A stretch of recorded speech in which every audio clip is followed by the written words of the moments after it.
Well, hello again. So I'm going to go over some gating and venting stuff. And I haven't even cleaned up this wax head. It's got a lot of work, but and it's actually, I would maybe cast an aluminum at this thickness that it's at right now. So it's hollow. So a couple of things. Well, just two general things. We're going to need a cup, and we're going to need gates. So this is going to get mounted to this board, and this is going to be for solid investment, a mixture of plaster and sand. So this head, we're going to use gates, and I'm going to have to, because I didn't grab a square one. Usually the gate feeding the metal in to the mold is square, so it helps keep the metal from swirling and pulling air and bubbles. I'm going to form some of these guys. These are round wax rods. I'm going to put them together into one square. It's a little thicker. Usually your gate is anywhere between, depending on the size of your piece, anywhere from 1/2 inch square to 3/4. Again, it depends on the size of the piece. Anyhow, so just imagine this is square right now and thicker. So I'm going to end up mounting this on here, and then venting. Then venting off of any areas where air can get trapped. So the nose, top of the chin, ears, these edges, these like 3 or 4 off the edges on the top. And vents can be this red rod wax that will go up, connect to here, and come down like that. You do not want it to be like bowed out a lot, because you want to make the mold as small as possible. Remember, we have to lift these. They're going to be solid. Anyway, so it'll connect to there and come down, and you can also branch off of it, so if I had that there, I'll show you, branch off of that onto that one, help secure it and offer another vent other places. But before I do any of that, this is quite heavy. The problem is, if we start pouring the investment here, we want this to be hollow.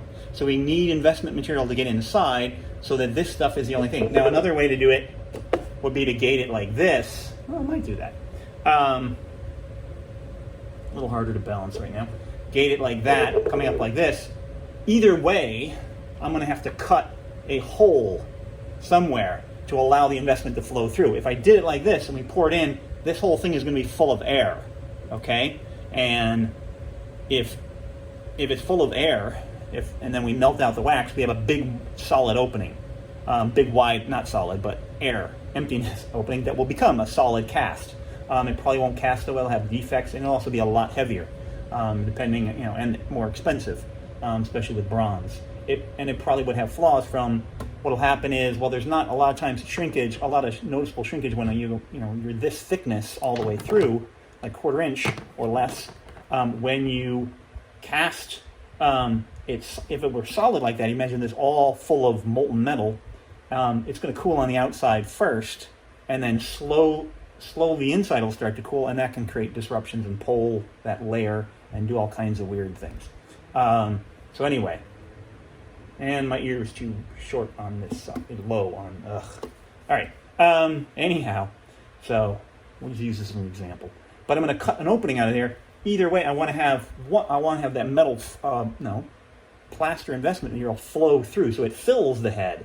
The other thing is, if you imagine if it was just filled, and we did it like this, and it was filled, all that wax melts away. Now it's only connected. You have this massive investment that's just connected by this one connection point here. There's a good chance that could crack, and that inside part could shift around when we pour the metal, or be shifting around the whole time, but could end up, damaging the surface of the mold inside, but also you'd end up with like a big hole on one side and a really thick on the other side. So we're going to use we're going to cut a hole so that we can have the investment flow through, the plaster and sand flow through, so we know that it gets filled. We don't end up with bubbles, and it creates a more secure interior, as well as we're going to use core pins. And for core pins, sometimes you can use bronze rod if you're casting bronze. It'll survive the burnout. I'm just going to use some steel, 12D nails, common. Shove them in there, and then afterwards, we'll cast that section, and I'm going to choose this area here because it's relatively smooth, and I can weld and match up that texture without too much difficulty. But once, you know, we can weld that back on, and then I can either pry out those nails out of the, I think I'm going to use aluminum, if I was going to use aluminum, and then weld over those holes. Now, a lot of times, if you're doing casting bronze, you might use bronze core pins, because then you can just cleave them off and kind of file them down. They'll become blended in with the metal itself. But those core pins keep that core, that inside investment, when the wax is gone, from kind of shifting around and breaking. So that can be helpful. So I got to cut a hole in this guy's head, and then get to that point. We're also going to secure this cup down to the board with wax. And a lot of times what I'll do, it varies. Sometimes I'll attach this first. You know, this is pretty heavy, so it's kind of get propped up. I might do that to make my life easier. I'll attach it onto here, and then let it cool completely, and then flip it over. If it can be it can be a lot of struggling if you have the warm wax you're welding together with the soldering iron, as it sort of moves around in the weight of it. Sometimes I'll quickly get some vents going, and you can also use straws for vents. Those can work, or even thin wooden dowels you can use to kind of prop it up. So there's a lot of trying to balance things. Okay, so I'm going to cut a hole in his head, and I'm going to fuse this down. I'm going to put wax all around this surface and use the soldering iron to melt it to it. Or wait, I just said that backwards, what I was going to do.